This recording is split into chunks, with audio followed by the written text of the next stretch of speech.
Mi nombre es César Uriel Ochoa y en este momento vamos a hablar sobre la norma ISO 27001 en lo que tiene que ver con el intercambio de información. Entonces tenemos esta pequeña presentación para explicarles un poco acerca de esto. Bueno, entonces esta parte del intercambio de información maneja una política, ¿sí? Entonces, ¿cómo se entiende una política para este caso? Digamos que el objetivo de esa política es la de mantener la seguridad de la información y el software. Esta parte es, digamos, la que habla del intercambio, digamos, dentro de la organización, de información o con otras organizaciones. Pero básicamente vamos a hacerlo enfocada a lo que tiene que ver con el intercambio con otras organizaciones. ¿Qué es lo que vamos a hacer cuando va a traerse información de otra empresa? Cuando de pronto alguien nos va a hacer soporte, cuando de pronto en algún momento tenemos que transportar cierta cantidad de información, un aplicativo, una base de datos a otra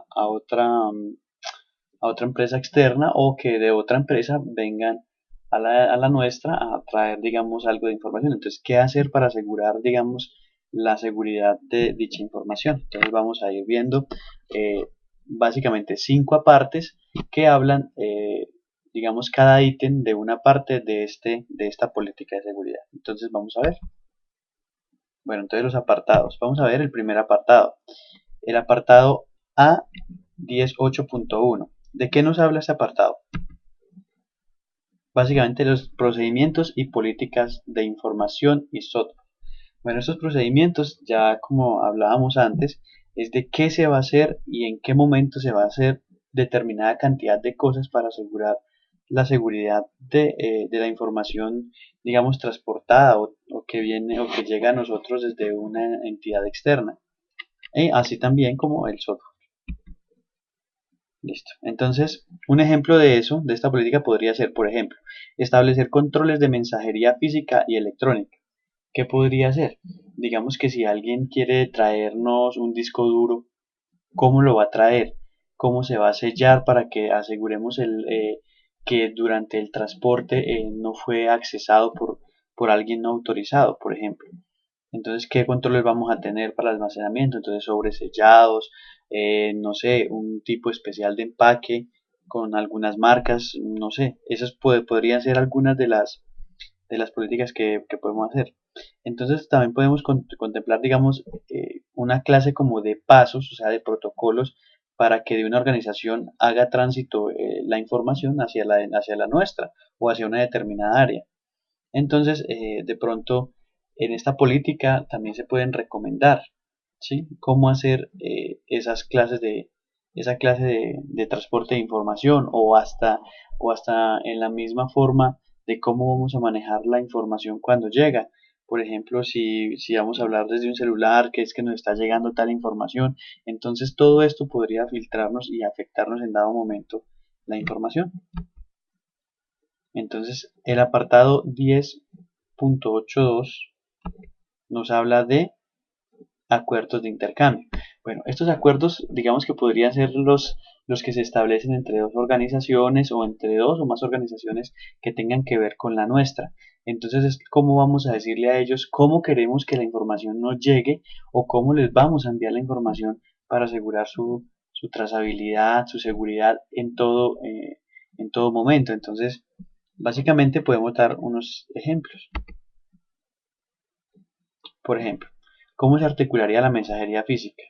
¿Sí? Por ejemplo, si hay sobres de seguridad o no los hay. ¿Cómo se intercambiarían los secretos industriales? Por ejemplo, de forma personal, o en áreas cerradas o restringidas. Entonces, digamos que con una organización tenemos digamos, cierta comunicación o cierta alianza. ¿Sí? Entonces no podemos estar enviándonos todos por correo físico porque puede ser susceptible de una pérdida. De pronto la empresa transportadora simplemente va a decir que se perdió. Y digamos que son secretos que son muy valiosos para las organizaciones. La información hoy en día se considera el bien más preciado de las organizaciones y la idea sería que si es un secreto de alto nivel industrial, se haga, digamos, de manera presencial entre, digamos, los gerentes o las personas encargadas de manipular dicha información. Entonces, digamos que eso sería un acuerdo que se hace entre esas dos partes. ¿Sí? La identificación del personal de que maneja la información. Entonces no es que de tal empresa me van a mandar a mí un técnico de pronto sin que se identifique si pertenece o si no pertenece a la organización, que si sepamos que esa persona que está viniendo sea la que siempre viene, sea una persona de confianza, sea una persona que tenga los debidos, digamos, en sus contratos especificado lo de todo lo que tenga que ver con confidencialidad. Entonces, es básicamente lo que podríamos entablar entre una organización y la otra, ¿sí? Básicamente es ese intercambio de información a través de unos procedimientos y de algo estándar que las dos organizaciones podamos trabajar al tiempo. Entonces, por ejemplo, también se podría implementar lo del preaviso. Entonces, decir, vea, tal día vamos a encontrarnos, vamos a generar cierto intercambio de información para tener, digamos, ajustados los protocolos de seguridad y poder, digamos, hacer esta transacción con la menor injerencia posible y en el menor, digamos, con el menor riesgo. Entonces, pasamos al apartado 10.83 que nos habla de medios físicos en tránsito. Bueno, estos medios físicos en tránsito, como su nombre lo indica, pueden ser documentos, ¿sí? Documentos impresos, pueden ser discos duros, cualquier medio masivo de almacenamiento. Pueden ser inclusive otra, otra clase, pues que en el momento de pronto no la tengamos en cuenta, pero que contenga información valiosa para la organización y para los dos negocios. Bueno, entonces, por ejemplo, ¿qué podemos hacer? Se establecerían, por ejemplo, de común acuerdo cómo se transportará esa información, si es necesario, por ejemplo, contratar a una empresa de seguridad, si lo que estamos tratando de transportar es de alto nivel y de alto perfil para las dos organizaciones, ¿sí? Entonces, cómo cambiar de pronto los sitios, o sea, cómo establecer políticas que nos ayuden a generar niveles de seguridad cuando tengamos que transportar o cuando medios físicos viajen entre las dos organizaciones. ¿Sí? El apartado 10.4 nos habla de básicamente los mensajes electrónicos. Entonces entendemos como mensajes electrónicos, mensajes de texto, correos electrónicos, todo lo que tenga que ver eh, con la parte de mensajería en cualquier medio, bien sea en la nube, bien sea por medio celular, bien sea por cualquier medio que tenga que ver con la parte electrónica. Entonces, ¿qué podemos hacer acerca de eso? Por ejemplo, podemos implementar o que nunca, por ejemplo, nuestros empleados hagan intercambios de información por web, digamos, de dudosa procedencia, ¿sí? Si no tienen servidores o digamos, de medios seguros, si de pronto no tenemos que, digamos, enviarle claves a nadie o, por ejemplo, información privilegiada de la empresa no la podemos dar por la web sin tener, digamos, claro a dónde va a ir o quién maneja tal o cual página, tal o cual servidor. Entonces, esas serían como las políticas que debemos implementar a través, digamos, de lo que podemos llamar como mensajería electrónica. Y por último, tenemos el apartado A 10.8.5 que es sistemas de información comercial. Bueno, entonces en esta parte lo que tenemos básicamente es cómo enfocamos la seguridad hacia la parte de nuestro negocio ya en la web.